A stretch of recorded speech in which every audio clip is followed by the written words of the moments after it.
Hello and welcome to my channel. I am Zodiac Bandit, and today, or well, for the rest of our lives, we will make mistakes throughout it. We've all made mistakes going up to this point in our lives, and we will make many more after this point, and that's okay, because here we learn from our mistakes, and that's what today's video is about. We're going to be going over the biggest mistakes in Critical Role's history of all of them, and we're going to discuss them a little bit. Did they learn from their mistakes, and what could they have done differently to have had a better outcome? So there's three things I want to point out before this video gets started, and that is, one, spoilers for all of the campaigns, obviously. So if you aren't caught up with every campaign, don't watch this video. There are spoilers throughout all of them in this video. Second, hindsight is 20/20, so I just want to point that out. Like, we're not making fun of anybody in these videos. Mistakes happen. The entire cast makes mistakes. Everyone makes mistakes. That's what I pointed out at the beginning. So we're not making fun of anybody for these mistakes. We obviously know that there was mistakes made, but in the time where they were doing these mistakes or making these mistakes, they were just making choices. They didn't know they were going to be making a massive mistake. So we're not making fun of anybody. And thirdly, before we get into the video, is this is not a clip video. I am going to be showing a small snippet of the, the result or what leads to the mistake, but I'm not going to be showing the entire clip. So if you're here looking for clips, that is not what this video is. This is a discussion video, so please don't leave it in the comments. Well, you just yapping, because that's what the video is. I'm yapping. So yeah, lastly, spoilers for everything. So don't come at me for spoilers. Spoilers. Can you come help me get this diamond back? Oh, yeah! Yeah. Am I on the cliff? You're on the top of the cliff, yeah. You're gonna do it. Is she like down? I know. I mean, I can come. Oh, are you really? Can I do it? It's a really high drop. Just Can I let her do do the it. Just fucking let her Pocahontas do it. swan dive? Okay, make an athletics check. Yes. Dive! Sail. Sail! Sail!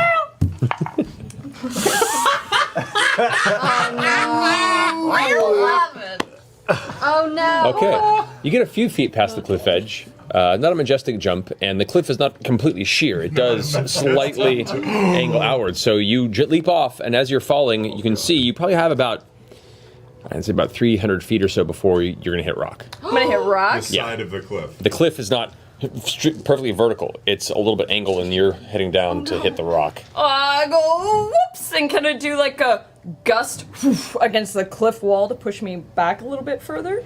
Go and make a wisdom check. Just a straight wisdom modifier check. Oh, that's good. That's good. That's good. Just straight wisdom Yes. modifier. 20. Okay. Like a gentle fart, you push yourself a little ways from the cliff, and it does, we'll say it does just enough of a shove where your trajectory changes slightly. You may or may not be right where the rock hits the surf. You can test it or not. It's up to you. Test it. Test it. And this was the end. Kiki, don't kill yourself over this rock. It was nice being in a couple. The last minute I'm gonna go and turn into a goldfish. Before you hit the water? Or the rock. Done deal, man. Well, I'm assuming the goldfish would make it easier Terminal to hit water. velocity. Yeah, but you're gonna That's a hit good rock. point. Goldfish are not magnetically attracted to water. They still just What fall. about like Those are ironfish. a flying fish or something, so you can like maybe? Oh shit. I don't think flying fish actually fly. No, but glide. they got big fins. They do glide. They Regardless, do glide. as you turn into a goldfish, Oh no! rocketing towards the base Straight of the roll. water. Here we go. Oh no! If I Alright. killed He's you, taking a picture of it. He's taking a picture of No. it. I'm No, not. he's not. Because she's dead. This is too many dice for me to roll. I mean, I would just pop back to myself. I don't die. And then any then additional take it damage down. would go over into your. And no, I know. There's too many dice to roll, oh my Marisha. God, So No, it's fine. It's fine. We're gods. are we? It's fine. Demi. She says as she dies on the rocks. Demi Moore Did you say God. we're That would be- gods? Why would you even tempt that shit right now? Well, Why am I drinking your We're coffee? I'm close. gonna stop right now. Yeah, but we're not. but we're not. Oh man. Oh boy. Oh, Oh boy. What is he doing? Just you and me, sis. Just No, you no, and no. me. Seriously though, what if she just died? Yeah. That would be kind of amazing. you took 363 points of damage. You are lying. No. You were Wait, lying. that's below. By hitting rocks? By hitting rocks at terminal velocity at the it's d6 per 10-foot fallen. Keyleth scatters across the edge of the rock, and just crumples into the surf and is now floating. A lot of you might be thinking, why isn't this number one? Well, the result of this moment isn't permanent. They revive her pretty quickly. But overall, this was completely avoidable. We all know this. It was the cockiness of this statement. We're basically gods that makes this such an iconic moment. We all love this moment. This is the only one where I might be poking a little bit of fun. I think this moment is great. The idea that, there was a slight miscommunication on whether or not the cliffside was completely sheer or not, and then obviously transforming into a goldfish. Why a goldfish? Of anything that this druid can turn into, a goldfish was the choice. So what could they have done differently in this moment? What could Keyleth have done differently in this moment? What could Vex have done differently in this moment? Because I do want to point out it's partially Vex's fault. 1, Keyleth could have picked any other animal. 2, Vex could have used her flying broom to go down to the water level and drop down and get the diamond and then come back up with the diamond. I don't understand why she didn't just fly down with her flying broom. There was many options here. Those being the most obvious ones. 1, not pick a goldfish, and 2, use your flying broom. What was that? Why didn't she use her broom? And this moment would be immediately reversed. She would be revived instantly. So realistically, there was no true long-lasting effect. She didn't perma-die here. And that kind of affects its placement on this list, even though technically it's a very loosely structured list. There isn't much of a, this is number 1, this is number 2 moment. But there is a loose structure to this. And the fact that Keyleth was instantly revived sort of takes away some of the impact of this moment. But their cockiness got affected by this quite a bit, because up to this point they had defeated all their villains, all of their main goals for the most part were achieved. So the fact that this sort of thing happened was necessary for them to sort of come back to earth. They were grounded now in this moment because they realized they can still die, which is a good thing for them to learn at this point after defeating multiple dragons, Briarwoods. So realistically, this was needed for them so they can move on in life. So this is a pretty big moment, a big mistake that led to a big change in a lot of them because they became a little less cocky and more cautious, and in some instances, maybe a little too cautious, but we'll get to that later. Lorenzo This is awful. looks back over towards Keg. This is bad. And looks up at you, Bo, and says, "An example it is." Molly, in the brief moments of consciousness, what do you want to be your last words? Oh no! What can I say? Wait. No, He's in it. It's done. this is done. Do you get a reaction? Do you have anything? Maybe I can talk to him. Molly, you have a brief moment as the consciousness and life leaves you. What are your last words? With blood. Oh God! As it kind of slams into his face, he goes, "Respect." And then twists the blade. The life leaves Molly. Eyes never shut. And the moment you just saw was obviously Mollymauk's death. I've talked about this death a ton on this channel, about it being sad, about being one of the few permanent deaths, because yes, he is still a permanent death, because Lucian is not Mollymauk, and Kingsley is not Mollymauk either. So Mollymauk is still one of the handful of permanent deaths that did happen in this game, and is, I believe, the only permanent death that wasn't, scripted. I know that sounds weird, but the Bertrand Bell one was obviously going to be a thing. He didn't know when it was going to happen, but he did know he was going to end up losing Bertrand Bell at some point. So Mollymauk is the only one who was a true character death that has been permanent and is still held up to this day. So the result of this mistake is still there. It's still being felt. So, again, like I mentioned, 3 people left the table.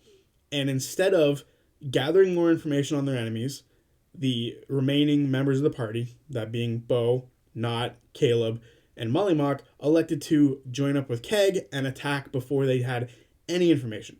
They could have done multiple things to gather information. First of all, they could have watched the Iron Shepherds at any point during their travels. They were a little bit behind them and then caught up to them and passed them at some point, and that's how they were able to set up the ambush for the fight that happened where Mollymauk died in. But they could have continued going past into the town that the Iron Shepherds lived in and gathered information from the townsfolk, maybe even gone to their base and sort of learned a bit about them beforehand, and would have been able to gather more allies. There was another ally who they met along the road named, I believe it's either Neela or Nyla, I forget how you pronounce it, but she would have been another option they ran into really closely after the fight with the Iron Shepherds. So if they had just gone past the Iron Shepherds and met up with her, they would have had 6 people, not 5, which would have been a truly big boon for them. Maybe they could have recruited other people within the town. Now, they didn't do this, and they ended up losing Mollymauk, but they would then go on to recruit Caduceus and Neela, and would even have Shikasta on their side when they went for the final fight against the Iron Shepherds. So they did learn from this mistake, but they should have done it beforehand, otherwise they wouldn't have lost Mollymauk. But what's more important here? Do we think having Caduceus for the rest of the story, which basically shaped the entirety of the rest of the story, or would it have been better for them to have not made the mistake at all and sort of keep Mollymauk around? I don't know. I personally feel like this mistake was necessary. One, because much like Vox Machina in the first one before, they kind of got a little cocky. They got a little cocky in thinking that the 4 of them, plus Keg, so 5, could take on the Iron Shepherds without some of their biggest damage dealers. Both Ford and Yasha were in deep shit. They were sort of tied up and chained up in the carriage that they were following. So they didn't have some of their biggest damage dealers, and they didn't have their heals. So the fact that their healer was in a cage, although Jester wasn't much of a healer, but their healer was in a cage, and some of their biggest damage dealers were also in that cage. So they got a little cocky in thinking they could take them on. Now, a handful of things, like I said, could have been done, but they didn't do it, and they eventually learned from that mistake. And the Mighty Nine became one of the most proficient fighters in the entirety of Critical Role. They became some of the most well thought out, well planned groups for their attacks. And I think this was the first moment where they said, okay, we got to think of a better plan than just attack. So this moment was extremely necessary for the Mighty Nine to be able to move up in their planning. So I do think this moment is very important, and it's a big mistake that they learned from. The one standing has a helmet, and the 2 that fell, their helmets kind of tumbled off as they impacted and fell back. What do they look like up there? Oh no. The helmets came Oh off. no, were they our friends? We're friends. Pull the helmet off. Oh, come pull the helmet off. I pulled the helmet off. Okay. You pull the helmet off, and you watch a immediate bit of black, kind of fuzzy facial hair tips from underneath. And as you reveal, you see darkened skin and long black hair with a bit of kind of colored makeup under the eyes. No. And what looks to be a metal band across the forehead, looking ahead, unmoving, unflinching, just locked in place, staring past you. It's Gilmore. Is it Gilmore? We all... You glance up and look, and it's Gilmore standing in the middle of the room. Wait, don't run in. We killed the 2. No, we don't know anything yet. I command Zombie Delilah and Zombie Vander to go to the heads and take the helmets off the 2 heads on the ground. Yeah. Okay, the helmets are partially off, so it's easy enough they slip the helms off. To the left, it was less of a halfling and more of just a younger girl.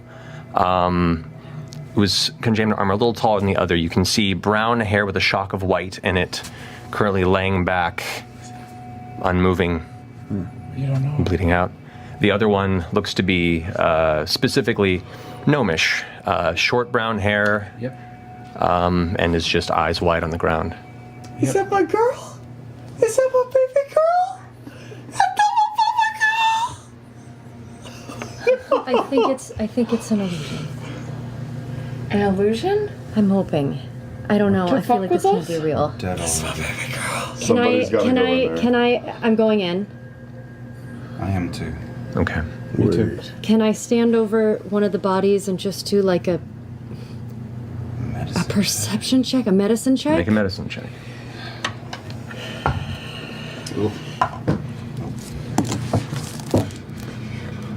No, there's no way. There's no way. A woman? 23. 23. A child. They're not illusions, and they are both dead. I cut the head off of the one in the middle. No, don't do it. So I do feel like there needs to be a bit of context for this clip. This clip is happening toward the end of the first campaign where they're making their way up Vecna's tower to try to reach him for the final confrontation. They eventually reach a staircase where they come across 3 shadowy figures up at the top of it, and they're a little bit worried about what's happening. It could be a trap in that room, so they just shoot first. Now, these people are out of detail view, so they can't really see any details on them, so they just shoot, expecting them to be some of Vecna's underlings. They eventually go and investigate, and they find what they see in this clip, that it's their allies. It is Sean Gilmore, Cassandra, and Kaylee, which are all people who are directly tied to the party. So now Vecna has messed with them a few times. They should have seen something like this potentially happening, because Vecna, like I said, has messed with them a handful of times, has sort of interrupted conversations that they've had in the past, has done sort of things to twist their minds and do things like this a handful of times. So this isn't too far out of the realm of possibility that Vecna kidnaps some of their friends and then puts them in front of them like this to do something very similar to what happened. So yes, they were being really, really cautious as they were moving up because they were trying to preserve their spells, but in doing this, they ended up costing themselves 2 revivify spells because they had to revive Kaylee and Cassandra because they both died. You learn and lose in some moments like this, and that's what happened, which is very unfortunate for them. And if they had taken any more time like they were suggesting, they were afraid to go in the room. So if they had taken any more time to investigate the room, they might have needed to have used a stronger leveled spell to revive both people, which would have been devastating for their spell slots that they were trying to save. So realistically, being as cautious as they were, they learned from their first mistake in jumping off a hill or a cliff and not being cautious enough, but they were too cautious in this moment. There was many options they could have taken to go up this flight of stairs and not be triggered a trap. They had Zombie Delilah they could have sent up.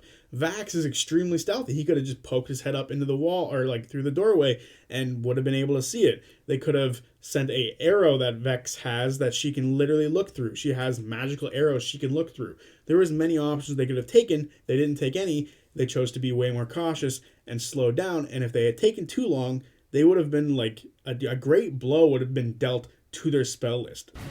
That would be 10.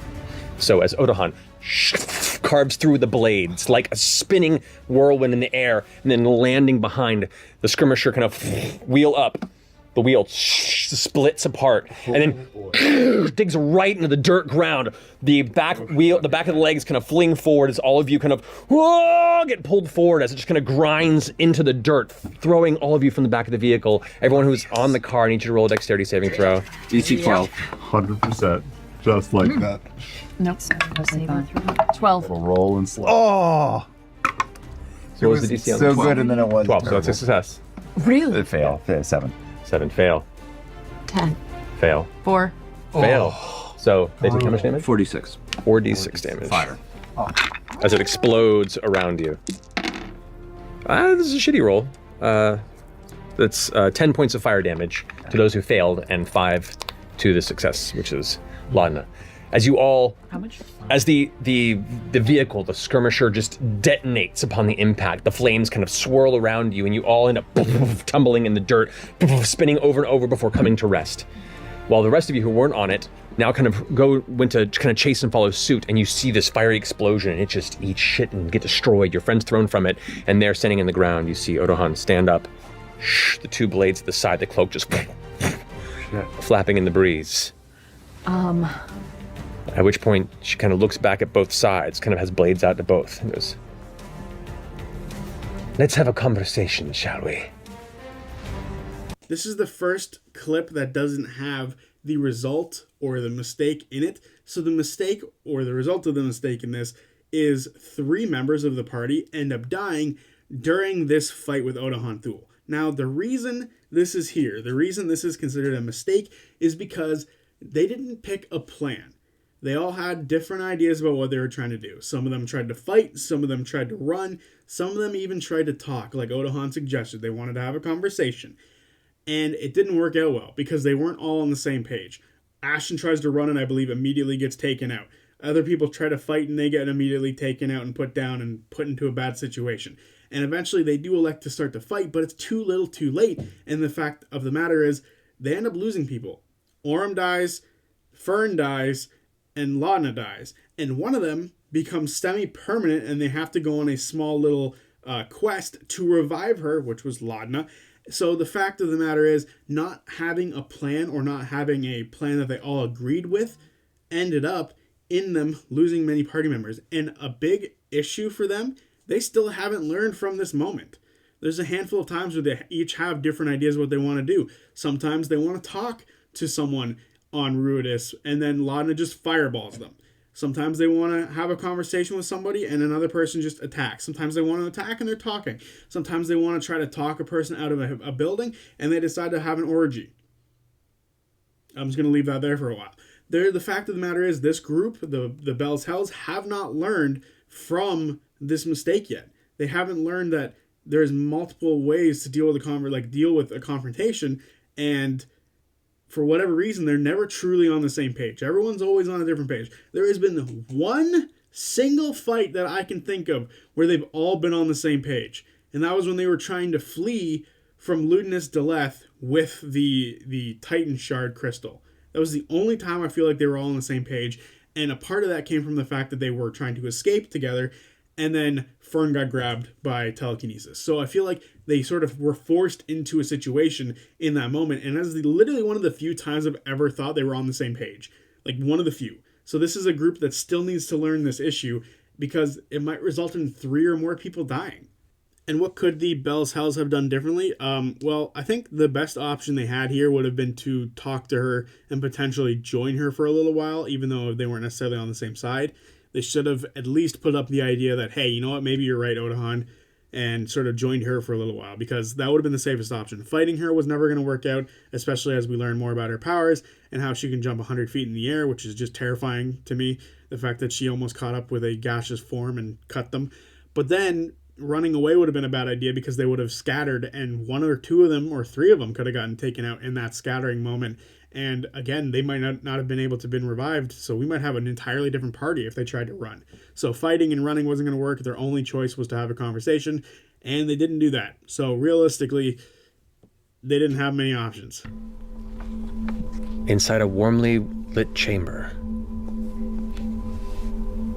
you see a figure moving in a familiar kind of fur-lined coat, the same that you saw Mollymauk wearing, or at least the figure that you saw in your previous scry is currently pulling through different, looks like boxes and satchels, and is kind of like carefully but quickly looting the contents of this room before turning around, and you see the tattoo, the familiar peacock tattoo on the neck. You see this flash, and the red eye that's nestled within the tattoo begins to emit a dull red light. As it does, you watch as the purple tiefling's eyes meet the beacon that you're seeing through and goes, "Oh, well, looky here. A return visitor. Now, don't get running. You've curiosity to sate, right?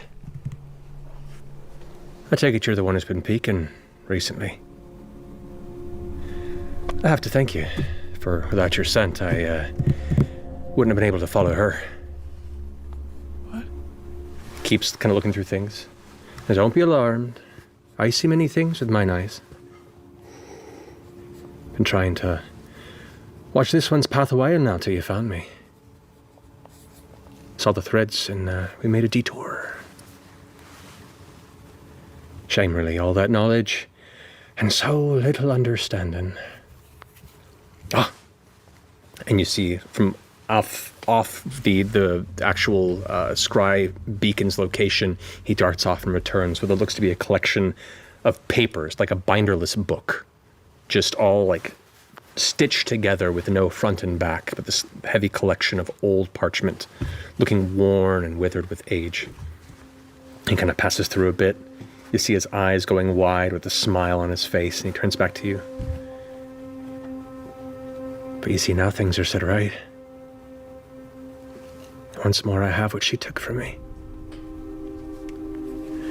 And you see him kind of dart just beyond the range of it, and it kind of follows his direction as he comes to an open window with a frozen snowfall outside, and he steps through it and looks back at you.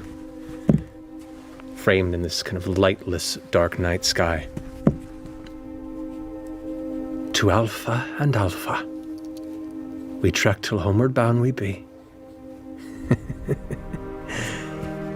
Maybe we'll see you there. And he ducks out the window and then does this. And as he does that, your scry ends.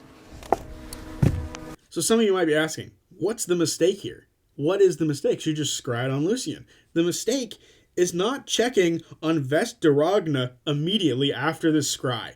They popped up the tower.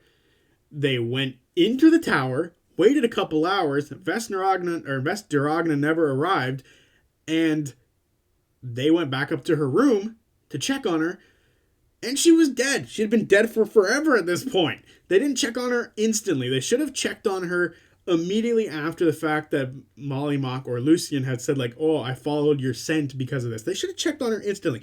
They literally went with Vestaragna to be her bodyguards, and they didn't bodyguard her. Yes, she asked to be left alone in her room because she likely was doing something important with the Cerberus Assembly. But at the same time, you fucking hire people to be your bodyguards. You stick with your bodyguards, and they did not do this. She did not stick with her bodyguards. They didn't insist on sticking with her.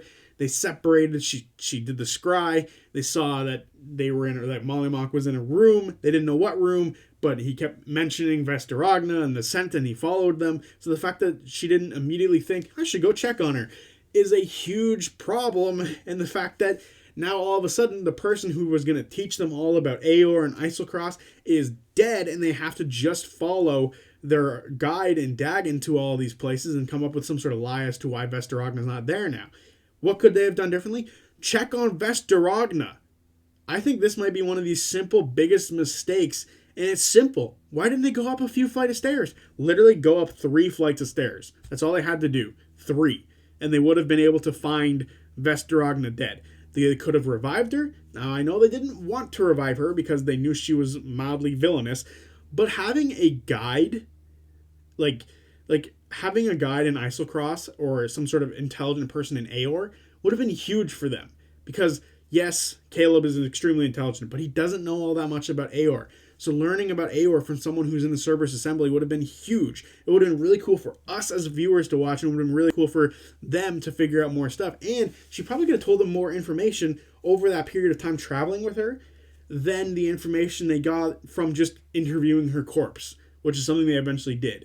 But the fact of the matter is, if they had gone and checked on her sooner, they could have used a lighter spell to revive her, and then it would have been worth doing. But instead, they didn't, and they didn't revive her, and then they had no guide. They had no one there. So realistically, the only thing they could have done to improve this moment was to go check sooner.